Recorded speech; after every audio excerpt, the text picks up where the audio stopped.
Hari ini kita akan belajar kembali kebenaran firman Tuhan. Bapak Ibu, setiap dari kita ini memiliki perjalanan hidup masing-masing yang berbeda. Ketika kita mulai percaya Tuhan sampai hari ini, Tuhan tuh punya rencana, dan rencananya Tuhan sendiri kita nggak pernah tahu. Kita hanya bisa dibukakan sekilas saja, selanjutnya kita nggak dibukakan apa-apa. Karena perjalanan hidup kita itu benar-benar kita dibuat nggak ngerti apa-apa, supaya kita ini bergantung sama Tuhan sepenuhnya.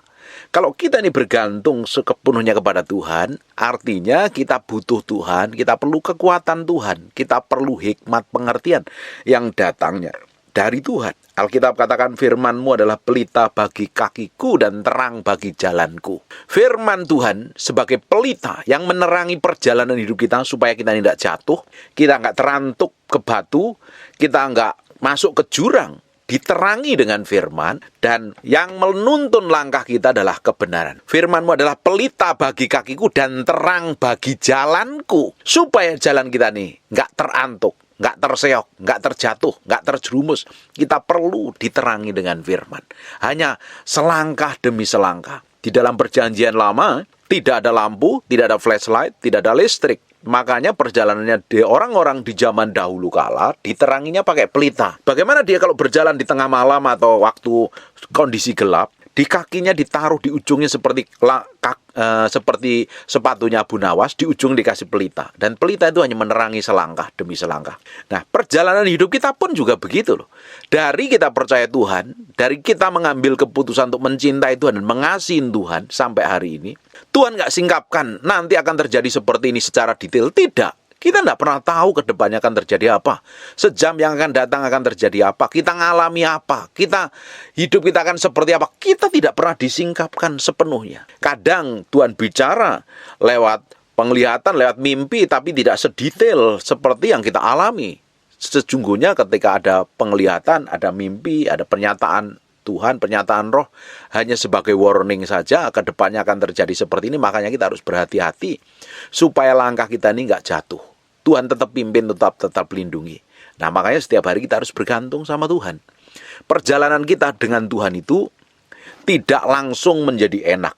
Orang berpikir ketika dia ngikut Tuhan, dia pikir berjalannya langsung baik-baik saja, semuanya berjalan dengan mulus. Makanya jangan mau tertipu dengan pendeta yang berkata, kalau engkau ikut Tuhan, semuanya akan berjalan baik. Tidak akan berjalan baik. Yang membuat perjalanan hidup kita bersama Tuhan tidak baik itu apa? Karena Tuhan mau persiapkan kita untuk sesuatu yang besar. Nah, ujungnya pasti dipromosi. Ujungnya pasti ngalami kemuliaan Tuhan. Makanya kita ini sebelum kenal Tuhan, kan yang di dalam hati kita ini jahat. Hati kita ini tidak benar di hadapan Tuhan. Makanya kita memutuskan untuk cinta Tuhan, mengasihi Tuhan. Detik kita memutuskan untuk mau dipimpin oleh Roh Kudus, berjalan dalam pusat kehendak Tuhan, detik itu juga kita perlahan-lahan dimurnikan. Step by step dimurnikan. Nah, proses pemurnian ini loh yang membuat daging tidak enak. Seperti perjalannya Daud, di 1 Samuel pasal yang ke-16, mulai ayat 12 sampai 13, Samuel disuruh mengurapin Daud. Kemudian disuruhnya menjemput dia, ia kemerah-merahan, masih muda sekali, mungkin umurnya baru belasan tahun, matanya indah dan parasnya elok. Lalu Tuhan berfirman, bangkitlah, urapilah dia. Sebab ini dia, Samuel mengambil tabung tanduk yang berisi minyak dan mengurapi Daud di tengah-tengah saudara-saudaranya. Sejak hari itu dan seterusnya berkuasalah roh Tuhan atas Daud, lalu berangkatlah Samuel menuju Rama. Diurapi menjadi apa? Menjadi raja. Samuel disuruh Tuhan mengurapi Daud untuk menjadi raja. Apakah langsung menjadi raja? Tidak. Tidak langsung menjadi raja. Sekalipun ujungnya perjalanannya Daud menjadi raja yang termasyhur sampai hari ini.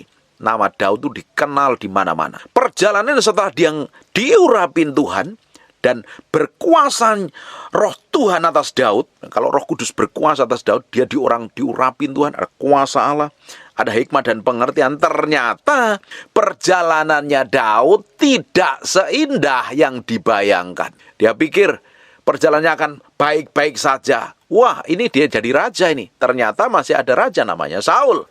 Dan Saul masih memerintah. Oh, ternyata ketika ada peperangan, dia nganter makanan untuk saudara-saudaranya, untuk kakak-kakaknya. Waktu itu tentara-tentara Israel dihina oleh Goliat. Goliat ini adalah raksasa, orang-orang raksasa, dihina, dicaci maki, nggak ada yang berani, diancam nggak ada yang berani. Daud lagi nganterin. Ternyata dia punya inisiatif untuk mengalahkan Goliat karena menghina Allah Tuhannya orang Israel.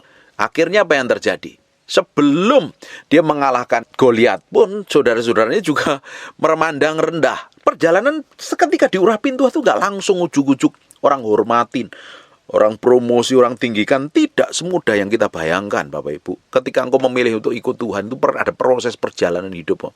Sekarang yang hari ini kita pelajari perjalanan hidupnya Daud. Setelah diurapi, dia nggak langsung jadi raja. Dan permulaannya apa yang terjadi? Ketika dia mulai mengalahkan Goliat, dia pikir, wah, dapat mantu raja nih, jadi mantu raja deket lingkungan kerajaan nih. Mungkin saya karena jadi mantunya raja, nanti mungkin saya angkat jadi raja. Ternyata yang terjadi malah sebaliknya. Mertuanya sendiri kejar-kejar dia. Nggak hanya kejar-kejar dia sendiri loh. Pakai seluruh tentara Israel untuk ngejar-ngejar Daud supaya Daud ini mau dibinasakan. Tetapi dia nggak mau ambil keputusan yang salah. Dia ngambil keputusan semaunya sendiri. Dia bertindak semaunya. Dia tidak pernah mau. Sekalipun ada kesempatan berkali-kali, Bapak Ibu. Perjalanan itu dijalanin. Sekalipun, Bapak Ibu, kemarin kita pelajari kitab Mazmur. Ketika dia berseru di dalam jurang, ngalami kesesakan, diuber-uber, dikejar-kejar, ngalami tekanan yang hebat. Rasanya orang menghina dia, orang nggak hormatin. Ini perjalanan-perjalanan yang dialami oleh Daud. Ini perjalanan yang seringkali kita alami. Ketika kita ngalami tekanan, kita ngalami masalah, ketika kita mulai ikut Tuhan, kok ternyata semuanya nggak berjalan seperti yang kita bayangkan. Banyak hal yang kita nggak duga.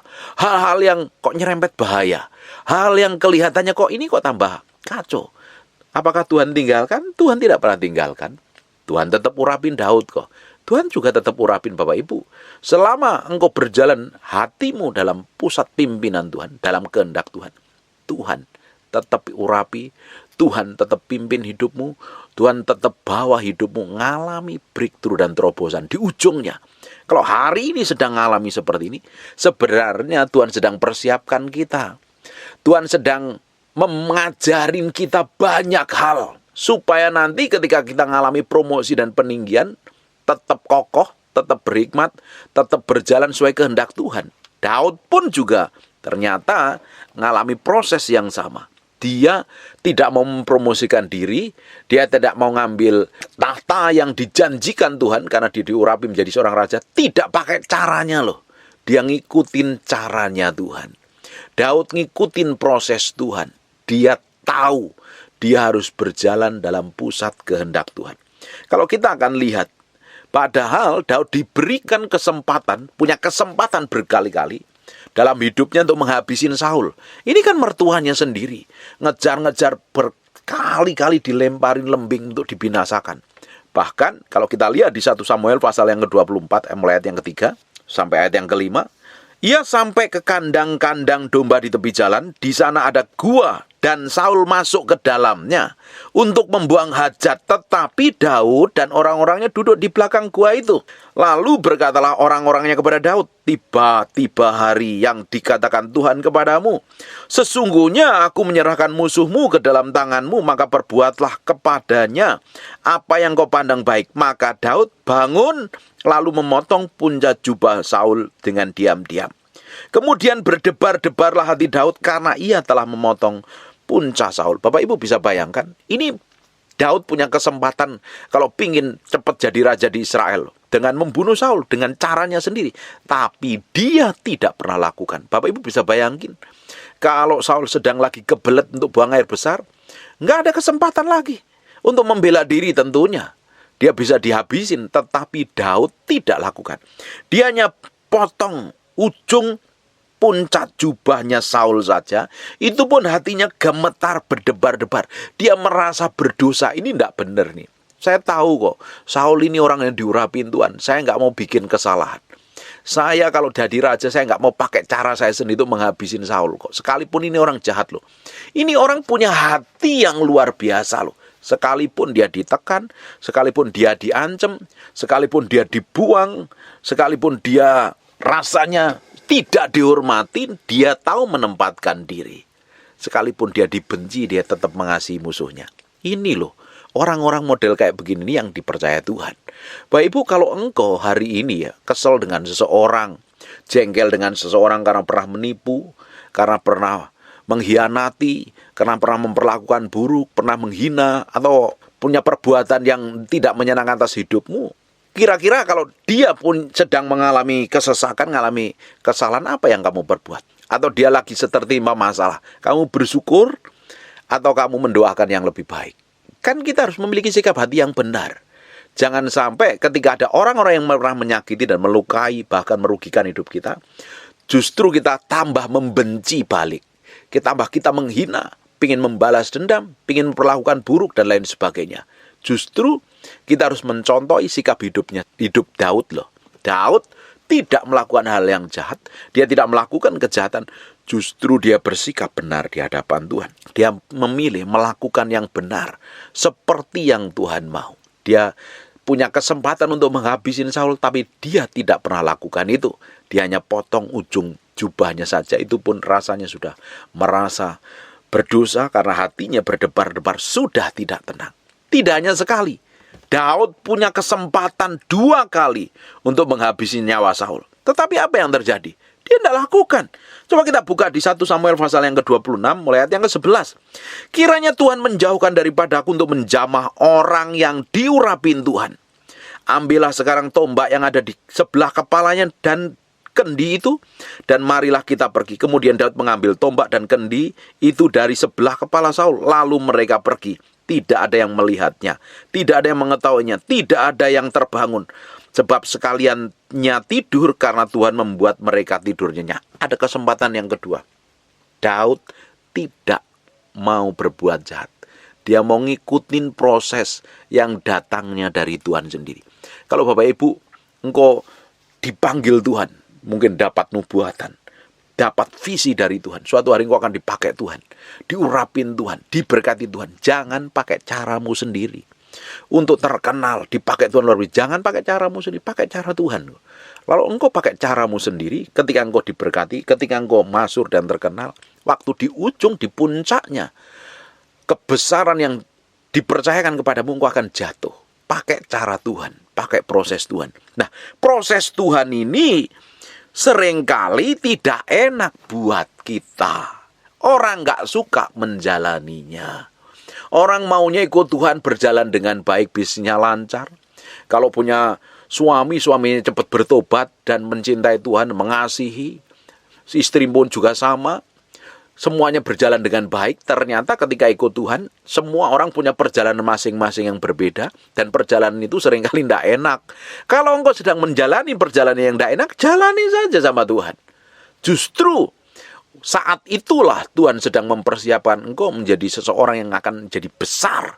Ketika kita mengalami hal-hal yang tidak enak dan kita mempersiapkan hati kita untuk dibentuk, diproses, ngikutin maunya Tuhan, jalan sesuai kehendaknya Tuhan, disitulah sebenarnya Tuhan sedang meremukkan sesuatu yang tidak benar di dalam diri kita, karakter kita, kelakuan kita yang buruk, yang bejat, yang rusak, yang jahat ini, untuk diremukkan, diubah, diproses, dibentuk, supaya kita ini jalan sesuai kehendaknya. Ketika kita dipromosi suatu hari nanti, ketika kita diberkatin, hati kita ini nggak melintir. Hati kita nggak fokus kepada hal yang bukan daripada Tuhan. Justru kita semakin powerful dan perkasa. Perjalanannya Daud tidak enak. Kemarin kita udah bahas. Bapak Ibu mesti dengerin khotbah yang kemarin. Perjalanannya tidak enak. Ngalami himpitan, ngalami tekanan, ngalami masa-masa suram. Bahkan di ujung perjalanan hidupnya, sebelum dipromosi Tuhan pun, dia ngalami hal yang rasanya membuat putus asa. Coba kita akan lihat di 1 Samuel pasal yang ke-30. Ketika Daud serta orang-orangnya sampai ke Ziklag, pada hari yang ketiga, orang Amalek telah menyerbu tanah Negeb dan Ziklag. Ziklag telah dikalahkan oleh mereka dan dibakar habis. Ini Ziklag ditinggalkan Daud karena Daud harus berperang. Bapak Ibu bisa lihat di pasal sebelumnya ketika Daud pulang mendapatin Ziklag, ini tempat perempuan-perempuan dan semua orang yang ada di sana, tua dan muda, telah ditawan mereka dan tidak membunuh seorang pun. Mereka menggiring sekaliannya kemudian meneruskannya perjalanan. Siklag ditawan oleh orang-orang Amalek. Bapak bisa bayangkan ketika dipulang dari perang, ternyata anak istrinya, saudaranya, hartanya dijarah. Siklag dibakar habis. Ini di ujung perjalanan sebelum dipromosi loh. Ada tes perjalanan yang tidak enak. Ini menguji hati. Sebenarnya Bapak Ibu, kalau engkau sedang mengalami hal yang tidak enak dalam hidupmu, harusnya hatimu tetap fokus sama Tuhan. Karena kalau engkau tetap fokus sama Tuhan, berjalan dalam pusat kehendak-Nya, cepat atau lambat, itu promosi sebenarnya sedang datang. Menuju dan memberkati hidupmu secara ajaib dan luar biasa. Kita akan lihat apa yang terjadi setelah perempuan-perempuan yang tua dan muda ditawan dan hartanya dijarah habis. Di ayat yang ketiga perhatikan, ketika Daud dan orang-orangnya sampai ke kota itu, tampaklah kota itu terbakar habis dan istri mereka serta anak mereka yang laki-laki dan perempuan telah ditawan. Lalu menangislah Daud dan rakyat yang bersama-sama dengan dia dengan nyaring melihat sudah habis semuanya. Nangis sampai jerit-jeritan. Nyaring suaranya. Sampai mereka tidak kuat lagi menangis. Bapak Ibu bisa bayangkan. Nangis sampai nggak kuat menangis. Itu apa yang terjadi. Karena sudah putus asa. Nggak ada pengharapan. Dengerin baik-baik. Engkau yang seair ini ya. Ngadepin masalah yang berat sampai kamu nangis. Air matamu nggak keluar. Mau berdoa kehabisan kata-kata. Mau nyembah Tuhan rasanya. Nggak tahu lagi meski ngomong apa lagi. Sudah nggak tahu apa yang harus diperbuat. Dengerin baik-baik. Ini kondisimu sama seperti yang dialami oleh Daud. Daud mengalami sebelum jadi raja yang besar. Hari ini sebelum ada promosi, breakthrough dan terobosan dalam hidupmu. Kalau engkau sedang alami, bersyukur. Engkau sedang menuju di mana Allah akan mengangkat hidupmu dalam pengaruh otoritas berkat yang powerful dan dahsyat. Nggak usah ngeluh, nggak usah ngomel, nggak usah menggerutu. Kita lihat. Juga kedua istri Daud ditawan. Ahinoam, perempuan Israel, dan Abigail, bekas istri Nabal, orang Karmel itu. Dan Daud sangat terjepit. Dia terjepit sekali loh. Nggak tahu apa yang harus diperbuat. Kenapa dia terjepit? Karena rakyat mengatakan hendak melempari dia dengan batu. Karena rakyat sudah putus asa. Kita sudah berjuang, kita sudah mengalahkan musuh, kita pulang kok kita dijarah. Kok kita dirampas. Kok anak istri kita ditawan semuanya. Dia putus asa. Ketika putus asa, pengikutnya pingin melempari dia dengan batu. Yang selama ini membela dia, mendampingin dia berperang, ternyata sekarang memusuhin Daud. Bahkan pingin dilemparin batu. Seluruh rakyat itu telah pedih hati. Bapak Ibu bisa bayangkan, pedihnya luar biasa. Masing-masing karena anaknya laki-laki dan perempuan. Perhatikan apa yang dilakukan Daud. Tetapi Daud menguatkan kepercayaannya kepada Tuhan Allahnya. Ini yang penting. Daud sangat terjepit.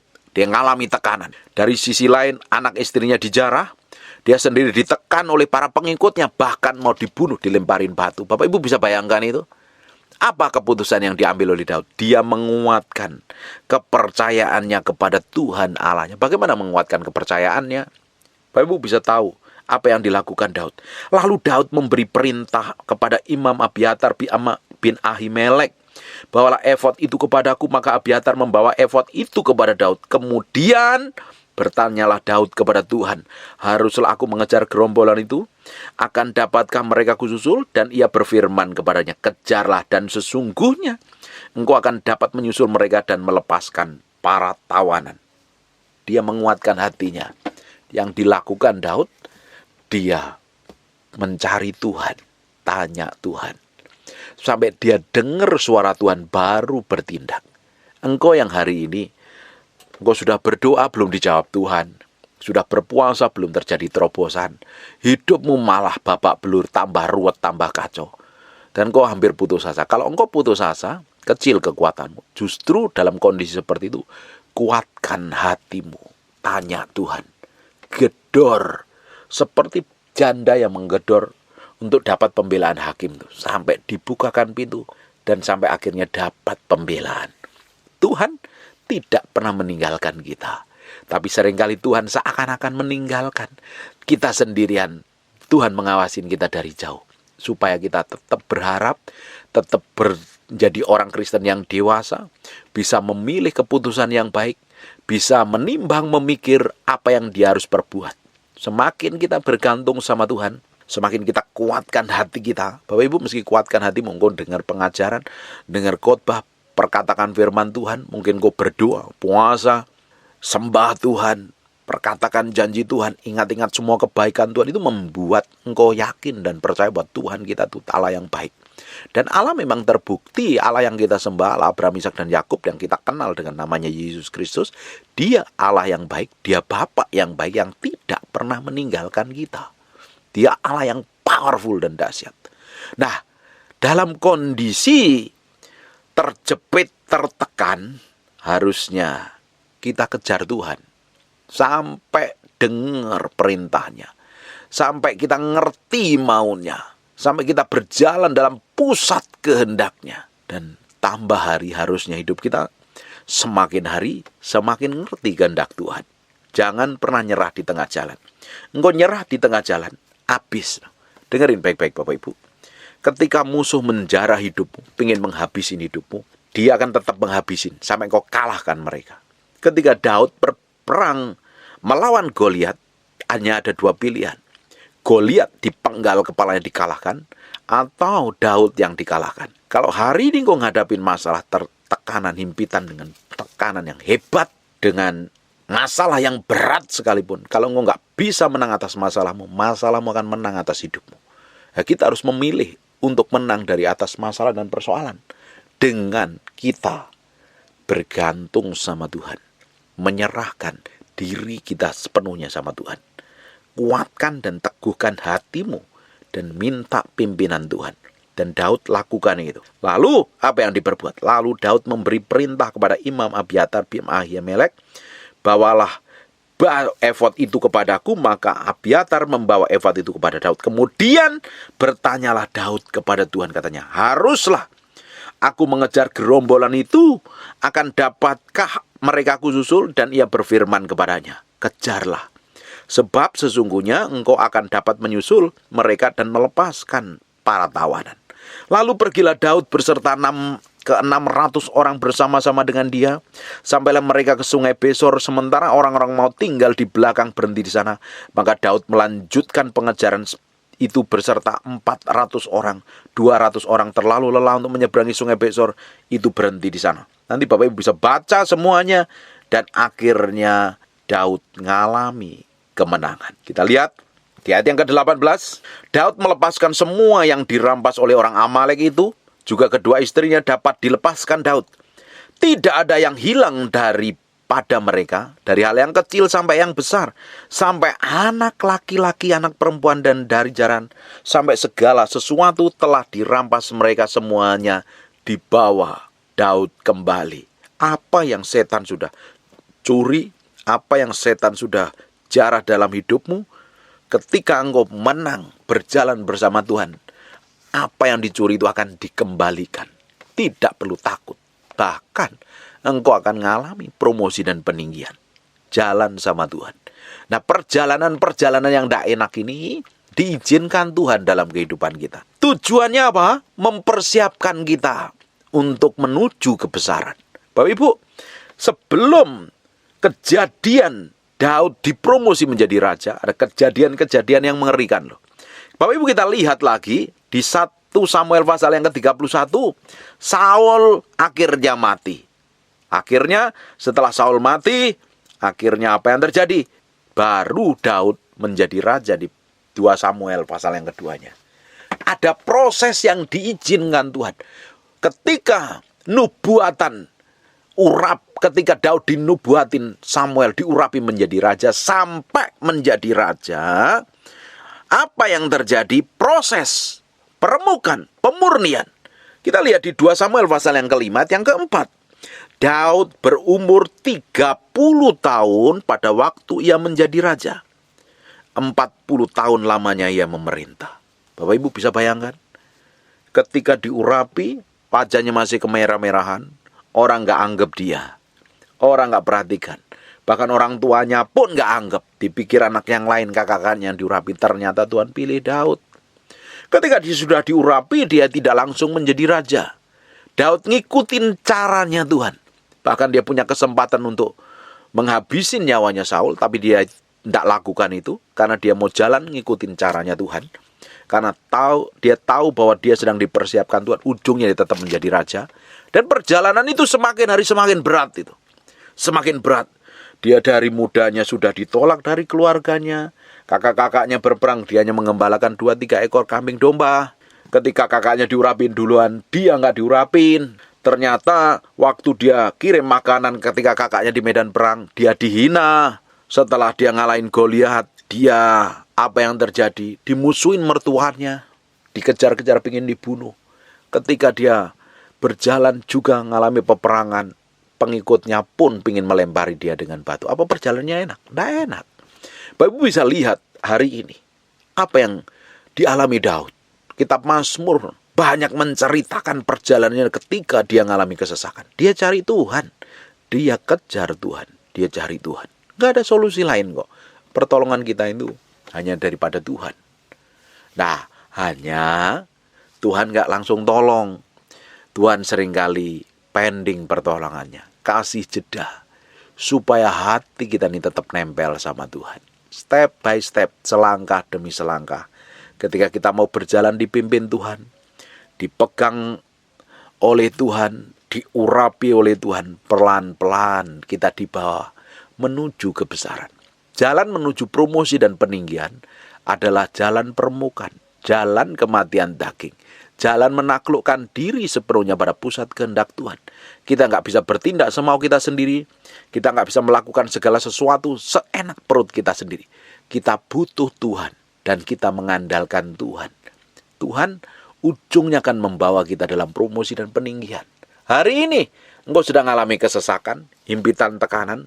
Mungkin perjalananmu seperti Daud loh. Sedang dipersiapkan untuk menjadi seorang yang powerful dan dahsyat. Perjalanan semua tokoh di dalam Alkitab itu tidak ada yang mudah mulus. Kita pikir kita jalan sama Tuhan, kita udah diurapin Tuhan. Ternyata perjalanan kita tidak seindah yang kita bayangkan. Kita pikir perjalanan kita itu mulus tanpa hambatan. Yesus sendiri setelah diurapin oleh Roh Kudus, dia dibawa ke padang gurun. Daud ngalami, Yusuf ngalami, Musa ngalami, Abraham ngalami, Ayub pun mengalami, Rasul Paulus mengalami. Hari ini kita pun juga mengalami. Hanya mereka sudah mengalami kemenangan. Kita sedang mengalami kemenangan. Mereka sudah mencicipi hal yang ilahi yang Tuhan kerjakan dalam hidup kita, sedang mencicipi. Dan kita akan menikmatinya. Suatu hari kita pun juga akan bersama-sama dengan Kristus di langit baru dan bumi yang baru. Kita hari ini harusnya menguatkan hati kita benar-benar terpaut kepada Tuhan. Justru dalam kondisi seperti ini ya kita harusnya koreksi diri kalau menghadapi masalah tekanan itu. Koreksi ini penyebabnya gara-gara apa? Kadang perjalanan padang gurun itu diizinkan itu kan banyak faktornya yang diizinkan Tuhan. Tapi tujuannya untuk membuat kita ini menjadi orang yang semakin hari semakin diubahkan. Semakin diubahkan. Nah kita mesti belajar dan kita mesti juga koreksi diri. Kita lihat sampai kedalaman batin kita. Semua persoalan, masalah yang kita alami hari ini, itu penyebabnya jangan-jangan karena kita melakukan hal yang tidak berkenan di hadapan Tuhan di masa lalu dan sekarang kita nikmatin. Kalau kita pernah melakukan kejahatan, ya kita sadar diri bertobat. Kalau kita sudah berjalan dalam kekudusan-kesucian, tapi kita ngalami, ya nikmatin saja. Ini perjalanan yang diizinkan Tuhan untuk membuat kita ini semakin hari semakin nempelnya sama Tuhan kok. Tidak perlu ngomel, nggak perlu menggerutu, nggak perlu mengeluh. Kuatkan hatimu, teguhkan hatimu. Ujungnya, kalau engkau ngalami titik yang terlemah, titik yang terendah dari semua persoalan yang kamu hadapi, sebenarnya sebentar lagi, dengan waktunya Tuhan, dengan caranya Tuhan, engkau akan dipromosi, engkau akan diurapi, engkau akan diberikan kuasa, otoritas, dan pengaruh yang besar. Bahkan berkatnya akan mengalir dalam hidupmu. Jalan sama Tuhan, nikmatin semua kebaikan dan kemurahan Tuhan. Mulai hari ini. Ada orang-orang yang sedang stres, bingung, kacau, mungkin sedang kondisi terjepit, seperti yang dialami oleh Daud. Tetap cari Tuhan, kejar Tuhan, cintai Tuhan, hormatin Tuhan. Kita akan sama-sama menikmatin kebaikan, kemurahan dan kasih setia Tuhan. Dalam kondisi terjepit, kuatkan dan teguhkan hatimu. Ingat semua janji Tuhan. Semua janji Tuhan berkatakan. Mulai hidupin, mulai menyerah sama Tuhan, bergaul sama Tuhan. Dan tetap lakukan bagianmu yang Tuhan percayakan dalam hidupmu seperti biasa. Apapun itu yang dipercayakan Tuhan, tetap lakukan yang terbaik. Bisnis, usaha, pekerjaan, atau apapun, kerjakan dengan baik. Tetap berjalan dalam pusat kehendak Tuhan. Tuhan akan muncul dalam kedahsyatannya. Ketika Tuhan muncul dalam kedahsyatannya, tidak ada yang sanggup menahan ketika Tuhan memberkati hidupmu. Dia Allah yang powerful. Dia Allah yang dahsyat, yang akan membuat namanya dipermuliakan atas kehidupan kita. Amin. Nikmatin semua kebaikan dan kemurahan Tuhan hari ini. Jangan nyerah, jangan stres. Istri-istri yang ditinggal selingkuh suaminya, gak usah taruh kebencian. Daud gak taruh kebencian kepada Saul. Dia mengasihi. Sekalipun loh, dia tahu Saul sudah dirasukin roh jahat, dia tetap hormatin. Belajar hormatin orang lain. Hormatin pemimpinmu, hormatin otoritas yang ada. Jangan jadi orang yang kurang ajar. Ya, Daud padahal punya legitimasi dia untuk menjadi raja karena dia sudah diurapin. Dan dia bisa melakukan hal yang seperti yang dia mau, tapi dia tidak lakukan. Dia bisa mengambil kekuasaan dengan caranya sendiri, tetapi dia tidak lakukan. Dia ngikutin caranya Tuhan. Orang mau ngikut jalannya Tuhan, orang mau dipimpin Roh Kudus, orang yang diurapin Tuhan itu ngikutin jalannya Tuhan, bukan ngikutin jalan kita sendiri. Apa yang terjadi? Daud kan dipromosi Tuhan. Bapak Ibu bisa bayangkan ketika Daud mengambil keputusan untuk membunuh Saul, mungkin ceritanya berbeda. Tapi itu tidak dilakukan. Daud juga tahu, sekalipun mertua, sekalipun sudah melakukan banyak kejahatan, dia tahu Saul dirasukin roh jahat, dia tetap menghormatin. Dia tahu dia dulu pernah lihat Saul diurapin Tuhan. Dia menghormatin. Ini loh, miliki sikap hati seperti Daud, jangan merasa benernya sendiri. Ketika ngelihat orang lain yang dulunya diurapin Tuhan dan sekarang jatuh, kita kata-katain, kita rendahkan. Udah membuat urapan dalam dirimu bocor. Miliki sikap hati seperti Daud. Ketika ada orang lain jatuh dalam dosa, dia nggak kata-katain, dia nggak hina, dia tetap hormatin kok. Biar dia berurusan dengan Tuhan. Bagian kita kan mempersiapkan diri kita. Bukan kita untuk jadi hakimnya orang lain, tapi justru kita ini didapati menjadi orang yang berkenan di hadapan Tuhan ketika kita mempersiapkan diri kita dengan baik di hadapan Tuhan. Hari ini kita harus belajar memiliki sikap hati yang benar di hadapan Tuhan. Dalam hal apapun, dalam hal bersikap, dalam berkata-kata, dalam hal kita menilai orang lain, jangan sampai kita memiliki sikap hati yang busuk. Mentang-mentang hari ini kita sedang hidup kudus, sedang dipakai Tuhan, kita rendahkan orang lain. Kita merasa hebat. Tidak bisa seperti itu. Kita ngikutin cara Tuhan. Orang yang ikut Tuhan itu ngikutin maunya Tuhan, ngikutin caranya Tuhan, bukan ngikutin cara kita sendiri. Saya berdoa, apa yang kita pelajarin hari ini membuat engkau semakin hari semakin ngerti bahwa Tuhan punya rencana dalam hidupmu. Never give up, jangan menyerah. Kuatkan dan teguhkan hatimu bersama Tuhan, karena promosi dan peninggian itu datangnya daripada Tuhan. Bapak Ibu, kemarin kita pernah singgung tentang Daniel. Daniel pun sebelum dia dipromosi menjadi orang nomor 2 di Mesir, Bapak Ibu, apa yang dibayangkan? Apa yang dialami? Dia cemplungin ke gua singa. Yusuf mengalami yang sama. Hari ini kok ngalamin apa? Nikmatin aja. Jalan aja sama Tuhan. Nggak kuat Pak? Kuat. Kalau orang-orang di perjanjian lama kuat, orang-orang di perjanjian baru kuat, apalagi kita yang ada Roh Kudus di dalam kita, Tuhan berikan kemampuan. Kalau engkau nggak kuat, nangis sama Tuhan, teriak sama Tuhan. Tuhan pasti berikan kemampuan dan kekuatan. Amin. Kita mau melihat sama-sama berkat kelimpahan anugerah kasih setia Tuhan melimpah-limpah dalam kehidupan kita. Yang percaya Tuhan akan muncul dalam kedahsyatannya, menuntun hidupmu, membelamu. Dia menjadi panglima perangmu. Kita ngikutin di belakang. Ada proteksi dan penjagaan Tuhan. Amin. Tutup matamu, tutup Alkitabmu, kita berdoa. Bapak, terima kasih buat firman-Mu. Kami kembalikan segala hormat, pujian, pengagungan buat Raja kami yang maha mulia. Kami materikan firman-Mu dengan darah anak domba Allah, firman yang nempel dalam hati kami. Berhari-hari, berminggu-minggu, berbulan-bulan firman ini jadi kehidupan. Terima kasih Tuhan.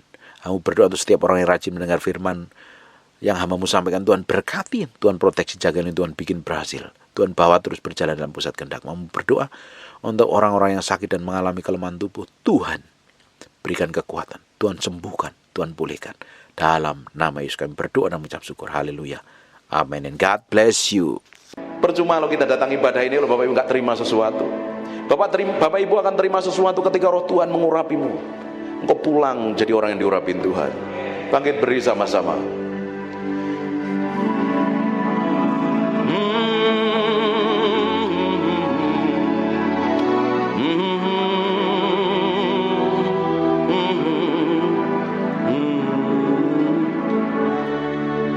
Come breathe upon me, breath of God. Breathe upon me, Spirit of the Lord. As I lift my hand in surrender. Tutup matamu dan sembah. To your name, Most High. I'm yielding to your spirit, walking in your love. Jesus, I adore. Jesus, I adore. Jesus, I adore your holy name. Come breathe upon me, breath of God. Breathe upon me, Spirit of the Lord. As I lift my hand in surrender to your name, Most High.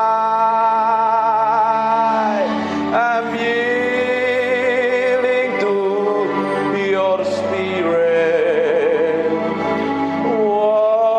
walking in your love. Jesus, I adore. Jesus, I adore. Jesus, I adore your holy name. Mekerebekonomo santekini. Terus Tuhan. Inaralamaya siribini mianamu. Ini miana naralamu. Terus angkat suaramu sembah Dia. Maka namanya sirimiana nama. Terus sembah Dia.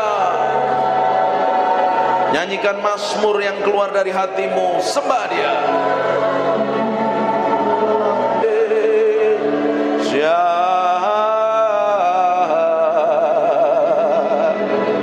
Ini mianaramu.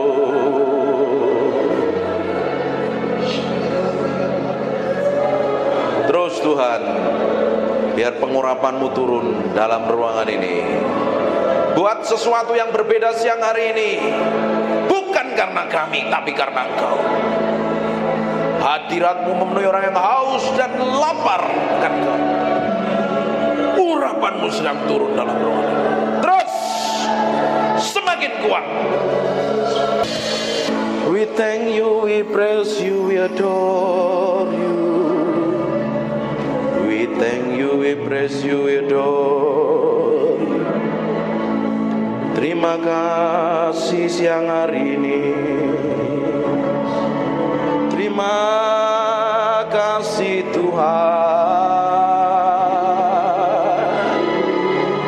Terima kasih,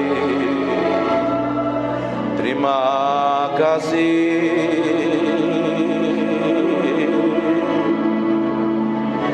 Di dalam hadirat-Mu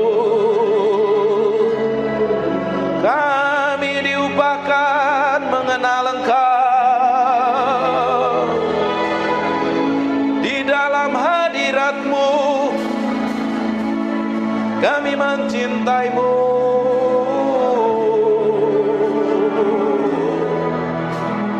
Mencintaimu, Roh Kudus, Roh Kudus.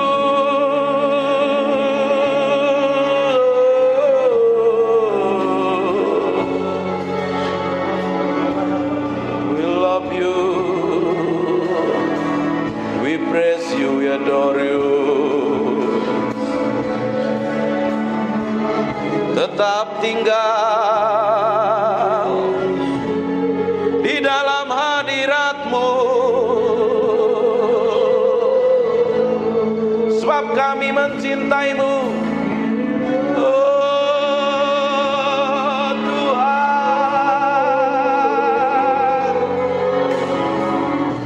Tuhan, Tuhan.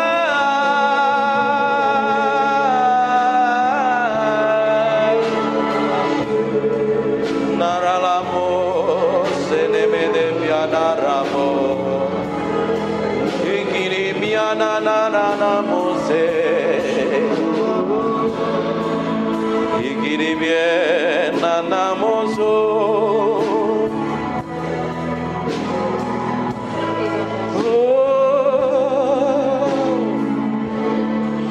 We praise you, we praise you, we praise you. We praise you, we praise you.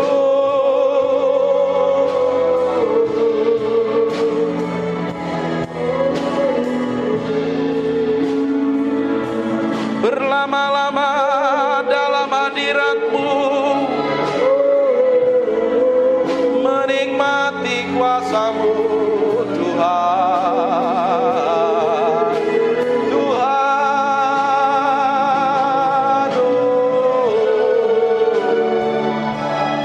Inananaramore, ikinemiananaranamo. Terima kasih Tuhan. Biar roh hikmat wahyu turun di antara kami, menyingkapkan pribadi-Mu yang ajaib, sehingga kami mengerti kehendak-Mu, berjalan dalam pusat hati-Mu. Oh Tuhan, siang hari ini urapi kami semua tanpa terkecuali. Kami adalah orang yang mencintai-Mu dan mengasihi-Mu.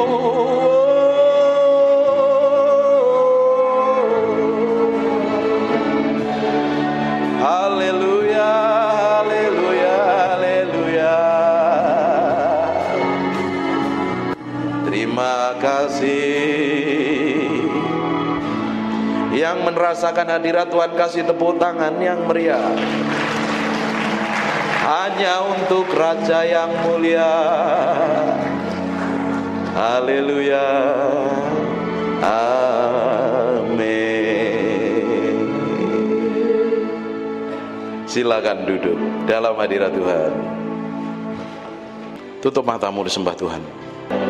Aku impartasikan apa yang aku punya yang datangnya daripadamu itu. Dalam nama Yesus. Aku impartasikan urapan itu. Kerinduan, kelaparan, haus akan pribadimu sendiri. Setiap orang yang siang hari ini memberi hatinya, Tuhan jamah, Tuhan jamah, Tuhan jamah, Tuhan jamah, Tuhan jamah, Tuhan jamah, Tuhan jamah. Tuhan perlengkapi orang-orang ini dengan pengurapan secara ilahi dalam nama Yesus. In Jesus name. In Jesus name. In Jesus name. Tuhan pakai orang-orang ini. menjadi hamba-hamba Tuhan yang memberi dampak secara ilahi. Dalam nama Yesus. Dalam nama Yesus. Then sing my soul, my Savior God to thee. Aku berdoa setiap orang dalam ruang ini diberkati Tuhan tanpa terkecuali. Setiap orang, hamba-hambamu ini diberkati Tuhan, pulang membawa berkat ilahi. Hamba berdoa, apa saja yang dikerjakan tangannya Tuhan bikin berhasil. Pelayannya tambah hari tambah naik terus, tambah diurapin terus. Dikirim jemaat baru dari barat, timur, utara, selatan. Dibikin sukses dan berhasil. Dan sampai garis akhir, kami semua didapati menjadi orang yang berkenan di hadapan Tuhan. Terima kasih Tuhan tanpa terkecuali. Anugerahmu, kemurahanmu melimpah-limpah untuk orang yang kau kasih ini, orang yang setia melayani ini. Dalam nama Tuhan Yesus Kristus. Terima kasih Tuhan. Terima kasih. Aku berdoa biar anugerah dan kemurahan-Mu melimpah-limpah dalam nama Tuhan Yesus. Pulang bawa berkat ini dan anugerah kemelimpah-Mu melimpah-limpah. Semua yang diberkati Tuhan katakan amin. God bless you.